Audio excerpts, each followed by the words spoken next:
שאלתם את עצמכם פעם איך מחזקים את שרירי הבטן בלי שום ציוד, בלי חדר כושר, בלי משקולות.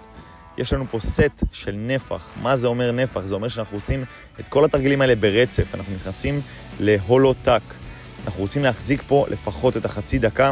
מיד אחרי זה אנחנו מיישרים רגל אחת, מנסים להחזיק גם פה לפחות עוד חצי דקה, ומי שיכול מיישר את שתי הידיים ושתי הרגליים ומנסה לנהל כמה שאפשר.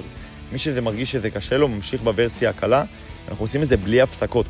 כל השתי דקות האלה יהיו בלי הפסקות בכלל. מי שיכול מיישר את הידיים מאחורי הראש, ומנסה כמה שיותר ליישר את הידיים אחורה, וליישר את הרגליים קדימה, ופה גם להחזיק לפחות חצי דקה עד 40 שניות. אם זה קשה, אתם עושים את הוורסיה הראשונה, מקפלים את הברכיים חזרה, ומנסים להחזיק גם פה לפחות את 40 שניות.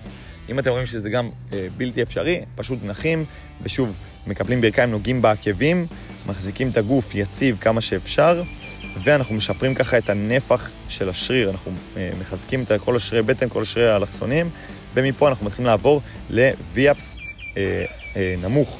ויאפס נמוך זה עם הידיים ישרות, ברכיים מקופלות, ואנחנו נוגעים בעקבים בצורה דינמית. ככה אנחנו מתחילים לחזק כמה שיותר את שרירי הבטן ואת שרירי האלכסוניים.